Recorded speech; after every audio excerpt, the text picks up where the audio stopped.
Alright, y'all, we're gonna cover the Teenage Mutant Ninja Turtles 1987 Season 1. Got my colors on blue, red, orange, and purple. What about the green? You see it in my hat, goddammit? I know everybody's done it to death, but bottom line is, gonna get my take on it. So the first season only had about 5 episodes. Turtle Tracks, Enter the Shredder, High Riding Teenagers from Dimension X, A Thing About Rats, and Shreddered and Splintered. So basically, it's like a crime spree taking over New York City. And we got this lady by the name of April O'Neil. She's covering the news with her banana coats and all that. Now basically, you got a certain group of criminals trying to take all this bunch of scientific equipment. Now what the heck do they need that for? Her other news partner is this guy by the name of Ferdinand. He's a scaredy cat. But April doesn't care. She enjoys the danger. Apparently somebody's watching him. Who's this dude with the shiny metal claws? Oh, so these crooks come out of nowhere. They about to terrorize April. Now apparently these guys are taking orders from somebody named the Shredder. And she's pretty much in big trouble. So she dips off, runs into the sewers. But they catch up to her. Pretty much she about to be done deal. But then some people come to rescue her. Who are these people? Who are these guys that saved her surrounded in mystery? Well, as it turns out, they're the Teenage Mutant Ninja Turtles. Somehow this guy with the claws is watching and I'm thinking to myself, how the hell did he get a camera inside the sewer? Even if there was a camera attached to the punks, bottom line is they were all beating the fuck up. Cartoon logic, I guess. So after she reaches to take it to the sewer in the lair, she gets waking up by this rat in a kimono. It was like, who the heck is that? Well, we all know he goes by the name of Splinter. There you have it. So anyway, the turtles start eating pizza, because that's their thing. Splinter ends up feeding her some sushi, because that's his thing. Sushi, my bad. So then Splinter starts telling her the backstory. See, Splinter used to be this guy by the name of Hamato Yoshi. And he originated from ancient Japan. See, he was once part of this clan called the Foot Clan. See, Hamato Yoshi was a peaceful man. He was trying to teach people the ways of enlightenment. But one guy was his rival all about power and destruction, and he went by the name of Oroku Saki. And because of Oroku Saki's treachery, Hamato Yoshi was banned from the Foot Clan. He was forced to flee Japan and came to America. But he had no money, he was penniless, so he had to live in the sewers with rats. Then also one day 4 turtles plopped out into the sewers. Meanwhile, back in Japan, Oroku Saki took over the Foot Clan, and he led his foot soldiers into an organized patch of crime. Hamato Yoshi back in New York was living happy with his turtles and rats. Then one day, he saw his turtles walking around being covered in mutagen. What is this? So he wiped out the mutagen. Apparently it was some powerful mutagen. And mutagen turns whatever animal or human into whatever is closest contact with. So because the turtles were mostly with Hamato Yoshi, they started turning human. But Yoshi had most recently been with the rats. And Hamato Yoshi ended up turning into Splinter. So there you go. He knew the outside world wouldn't accept the turtles, so therefore he trained them in the art of ninjutsu. And named them all after Renaissance painters. Donatello, Raphael, Leonardo, and Michelangelo. And that's how Master Splinter would put it.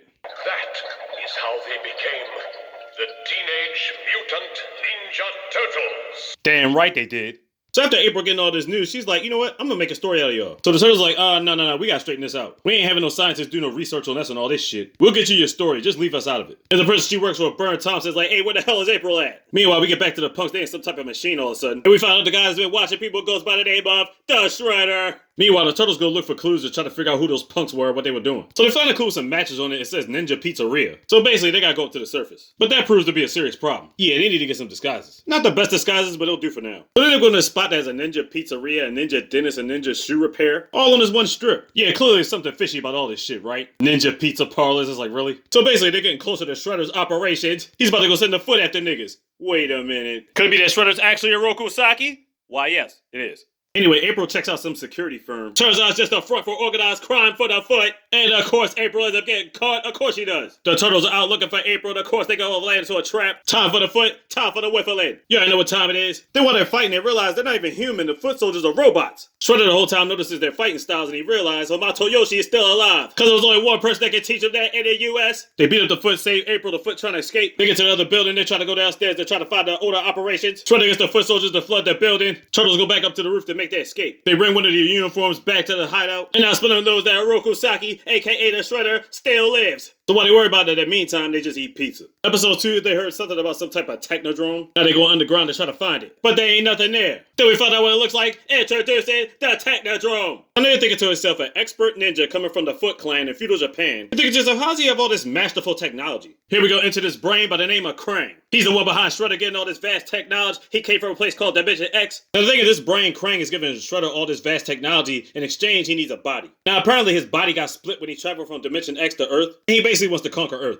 but really wants to go back to his home dimension. Now, Shredder's delaying right now on making him a body, because the body that he has in mind is ridiculously powerful. It could even defeat Shredder. which is why he's taking his sweet time because he doesn't really trust Krang like that. But if Krang helps him defeat the Turtles, then Shredder will trust him. So apparently the mutagen that came from the Turtles, that transmutated the Turtles, actually came from Krang. Somebody spilled it in the sewers and that's how it happened. So it gives Shredder the idea to transmutate his own people. So they break out these machines, they go to the zoo and kidnap a rhino and a warthog. This leads to Shredder about to mutate these two motherfuckers here. I think we all know what this is about to lead to. Meanwhile, the Turtles are about to go see April. And Brother's pissed off because April ain't brought her nothing yet. She gotta do a story about the rhino and the warthog, the Turtles laugh it off, it's like, what the fuck? But then they find out robots were behind it, so let's go. Splinter ends up finding the Technodrome, but he ends up getting kidnapped. The Turtles find the Technodrome, now it's time for beef. They get to this room, they find Splinter, and they also find that Shredder. Now Shredder gives his backstory, right? Now in the first episode, he was actually surprised that Hamato Yoshi still lived, right? But in his backstory, he said he's been following him ever since he left Japan. So how the fuck did he not know he was still alive? Once again, cartoon continuity, but it is what it is. But the show was so great, didn't even matter, so fuck out of here. So now he sends in the mutations. Bebop is the warthog, obviously. And Rocksteady is the rhino, obviously. So he thought he had something with him, but obviously they're just a bunch of idiots. There you go.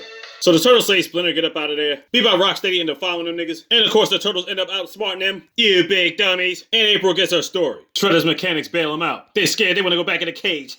Then we had an episode about rats. Baxter Stockman trying to sell his rat catcher machines to this random dude. He calls them Mousers, and they're pretty damn good at detecting rats. Almost too good. And of course, Shredder was watching. So this dude's like, man, get the fuck out of here. Your bitch is too good. What are you trying to do? Run me out of business? Shredder finds him and then takes him under his wing. Shredder goes to the create a bunch of them, so he's like, yeah, let's get to work. Krang's pissed off because he's wasting time with Mousers. Meanwhile, he's like, man, give me my damn body.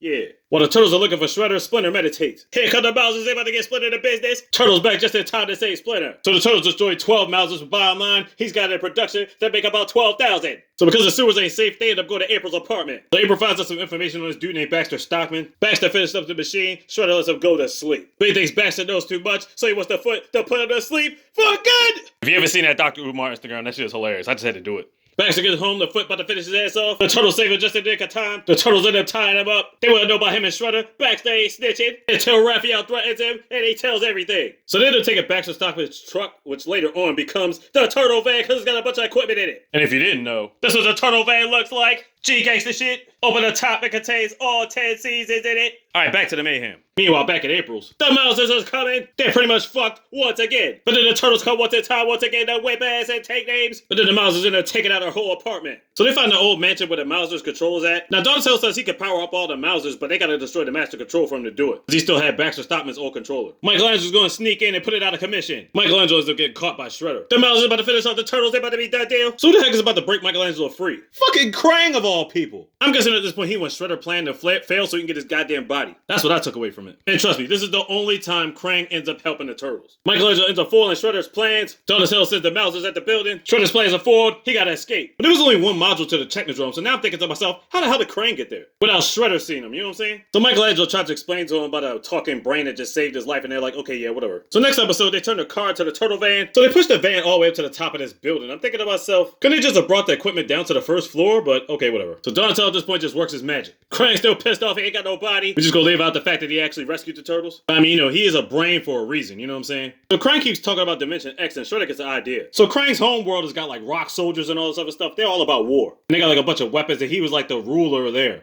So apparently they have a portal to go wherever they want to go. And Shredder gets the idea of pulling weapons through Dimension X. So why is Krang so worried about him doing this? And as you can see, it's now the Turtle Van. So now Shredder's about to open up the portal. But what comes out of these kids called neutrinos? So they're just kids in Dimension X. They like to have fun. They also these rock soldiers named General Trag are trying to hunt down the neutrinos. They're all about war. They end up finding Krang. So the neutrinos go against everything they stand for. They hate war and they encourage people to have fun. Of course, the rock soldiers are General Trag and Krang can't have that shit. The Turtles end up linking up with the neutrinos. They end up becoming cool after a little scuffle. Now I know a lot of people hated the neutrino story arc when it came out, but it did leave an impression, a backstory, and a good reason to put them in there. And you're thinking to yourself, what could they have done in Dimension X to fight against rock soldiers? Well, for one, their cars had these ridiculous weapons on them, so that's how they're able to fight off the rock soldiers. And I'm thinking to myself, is it only 3 kids against a bunch of these niggas, or are there more kids back in Dimension X? We never really get the answer to that, but anyway. Turtles fight the rock soldiers, it's beef. Those are the cops come, they gotta dip out. Yes, even the cops are a problem, even to mutant maniacs, you know what I'm saying? Some dirty rat must have squealed to the coppers about us.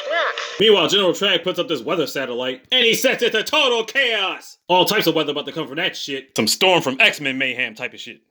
Turtles get back to the surface. This weathermaker's causing all types of mayhem, snow and ice cubes and shit, thunderstorms, everything. But they gotta get over to the Technodrome first so the rock soldiers don't come through. And Shredder can open up that portal and bring more shit popping off. Basically get to the Technodrome, whip niggas, push the rock soldiers back in the portal, and the neutrinos dip off too. But they did leave one of their cars behind so the Turtles can stop the weathermaker. Leonardo sliced that shit and he saved the day. Shredder's pissed off, he don't care no more. He's finally gonna fix Krang's body. Krang's a happy brain.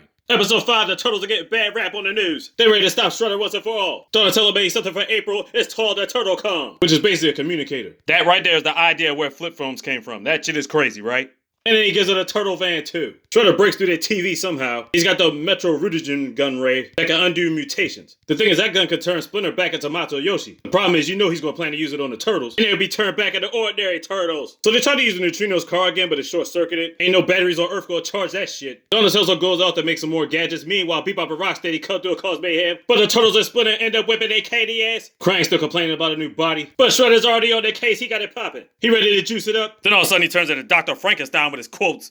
It's alive! It's alive! Time for Turtles to whip foot soldiers' ass. April's about to get a story. Bird said, you ain't give me diddly squad. He about to fire ass. Then she brings out the TurtleCom. He's like, you know what? It's a hyperdelic death ray. Now bring me my crew and we'll burn this place to flaming rubble. She had to come with some bullshit, but she kept her job. Meanwhile, Krang finally wakes up, and now he's got his new body. We finally get the one-on-one confrontation. Splinter and Shredder, let's get it. Meanwhile, Krang's about to bring over the rock soldiers from Dimension X. They ready to take over the Earth. Turtles ain't having that shit. Krang takes him out the Technodrome. He grows a ridiculous size. Is he about to get the stomping out heroes? And just when the Turtles about to get stomped out, here comes Donatello with that turtle blimp. That's what he's working on the whole time. He got guns on it and all that shit. So apparently some chip inside there that made Krang bigger. So Leonardo and Donatello go inside of it. April makes it to the middle of the city and she gets her story. The Turtles end up destroying the chip, and now it's really time for beef. But then Krang calls on Shredder for assistance. He ends up trapping Splinter in some type of contraption. He's about to use the gun on the Turtles. Splinter ends up getting free somehow. Now it's time. Oh no, are the Turtles gonna be done for? Splinter comes just in time and destroys that gun. Shredder's pissed off. Shredder and Krang escape back to the Technodrome. Do I know what they about to do? They about to bring the rock soldiers here to Earth. The Turtles catch up with them, reverse the polarities and whatnot. The Turtles escape, the portal's pulling itself in, and the Technodrome sucks itself into Dimension X. The Turtles save the day. Hooray! And Shredder and Krang are in Dimension X. Krang loves it, Shredder hates it. He's like, I don't want to conquer this place, I want to conquer Earth.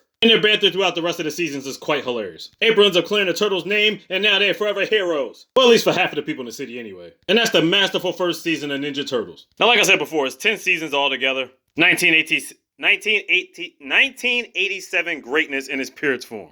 So there you have it. Nestas! Big! You got them slogan.